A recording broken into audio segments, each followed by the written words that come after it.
Alors, je suis Fabrice Desplanches, j'enseigne en sciences économiques et sociales. J'ai participé à faire venir Madame la préfète, puisque c'est vrai que j'ai déjà travaillé avec elle sur plein de choses. Alors comment ça s'est déroulé très concrètement? Donc Madame la préfète est arrivée vers 15h, comme prévu, très ponctuelle. Donc nous avons pu la recevoir avec Madame Legras, lui présenter qui vous êtes, le lycée. Concrètement, elle a pu voir ce que vous faites, vos élèves.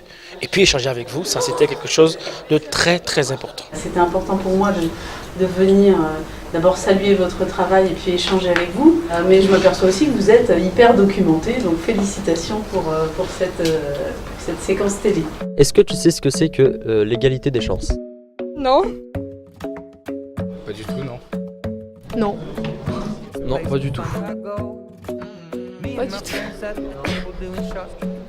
Non, pas du tout. Avoir des égalités pour ceux qui ont de la chance, je sais pas moi. Moi je suis Madame de Waal et j'enseigne ici au lycée de l'Europe en seconde, première générale et puis première STI 2D. Je pense que rencontrer des acteurs du terrain permet de donner du sens à ce qu'on fait en classe et d'apporter une dimension concrète dont les élèves ont besoin. De quoi parle-t-on quand on parle d'égalité des chances? D'abord on parle d'égalité. Dans les interviews d'ailleurs certains l'ont dit. On parle d'égalité, l'égalité est un des fondements de la République. Sophie Élyséon, je suis préfète déléguée pour l'égalité des chances auprès du préfet du Nord. Alors cette fonction, de mon point de vue, trouve son importance dans le fait d'abord qu'elle permet effectivement d'assister le préfet de département sur toutes les politiques qui concourent à la cohésion sociale et à l'égalité des chances. Donc ça lui permet de se concentrer sur d'autres sujets tout aussi importants. Et d'autre part, elle est importante parce qu'elle garantit un des principes fondateurs de la République, qui est celui de l'égalité, qui est inscrite dans les textes, mais qui pour des raisons nombreuses et variées liées à l'environnement, à des questions de santé, à des questions sociales ou autres, ne peut pas toujours se traduire dans les faits pour tout le monde. Donc l'égalité des chances consiste effectivement à remettre chacun et chacune sur un même pied pour pouvoir exercer pleinement et entièrement ses droits et sa citoyenneté. Les préfets délégués pour l'égalité des chances, on est 6 en tout. Je m'appelle Leïla Neidji, je suis maire adjointe du quartier de Petite-Sainte où se trouve le lycée de l'Europe. On a dans la municipalité dunkerquoise une élue qui est aussi élue à l'égalité des chances, à la solidarité. Et c'est une question qui est très très importante pour nous, qui existe encore, on a pu le voir tout à l'heure. Ce sont des questions qui comptent très fort pour nous. Ici sur Petite-Sainte, on a un secteur qui est en politique de la ville, notamment ce secteur où se trouve le lycée de l'Europe. Et c'est une question qui est très très très importante.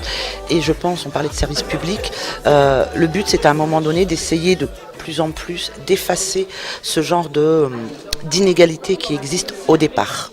Et Petite-Sainte est un quartier où il y a un gros travail à faire là-dessus. L'égalité des chances, c'est ça, c'est de se dire que certes l'égalité est inscrite dans les textes, et dans la réalité vécue au quotidien, pour tout un tas de raisons, elle ne peut pas s'exprimer, donc on crée les conditions d'un départ à chance égale. Moi je m'appelle Mathéo et je suis en première OS. J'ai surtout, je pense, répondu à un certain nombre de questions, j'espère que j'ai bien répondu. Un certain nombre de questions posées autour de la grande thématique de l'égalité, donc l'égalité entre les femmes et les hommes par exemple, mais aussi la question de la précarité avec les personnes sans domicile fixe et quelles réponses l'État apporte à la problématique de ces personnes, où on a également évoqué le sujet des migrations et quelles réponses on est en mesure de formuler par rapport à ces problématiques-là. Un certain nombre de questions et qui ont émergé lors de séances en EMC.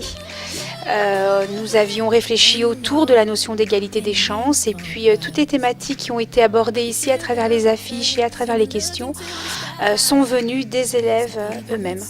Voilà, je pense que l'idée c'était de pouvoir échanger sur ce sujet un peu peut-être ésotérique d'égalité des chances pour le rendre concret tout simplement et voir de quelle manière l'État s'en saisit, mais de quelle manière aussi ça a un impact sur les citoyennes et les citoyens que vous êtes.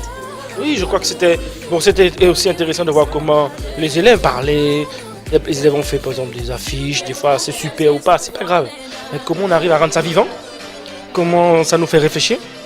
Et même si on n'a pas de questions à poser, mais comment quand on rentre à la maison, ça continue à tourner dans la tête et puis on peut s'interroger, échanger avec les parents. Et puis peut-être aujourd'hui, 1 mois, 2 ans, 10 ans, se dire, voilà, ça me sert à comprendre le monde dans lequel je vis. Et ça, c'est hyper important.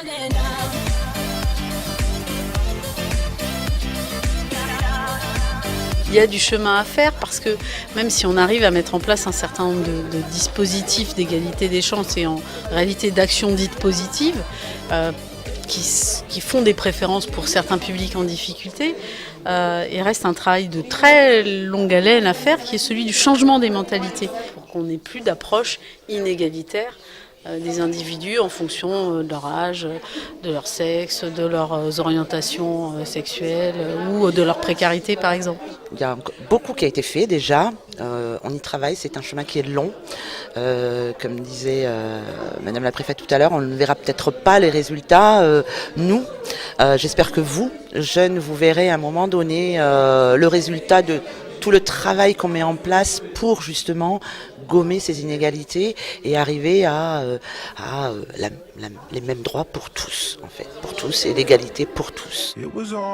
C'était super de rendre ça hyper concret. On demandait à Madame Legras, bon, est-ce qu'on peut justement faire venir Madame la Préfète, puisque comme ça on touchait tout le programme des ES, surtout du côté de vue EMC. Je m'appelle Warren Corentin, en première ES au lycée de l'Europe. La préfète de l'égalité des chances on nous a posé des questions, elle a regardé nos affiches sur toutes les égalités des chances. Voilà, c'était assez cool, quoi. Je m'appelle Inès.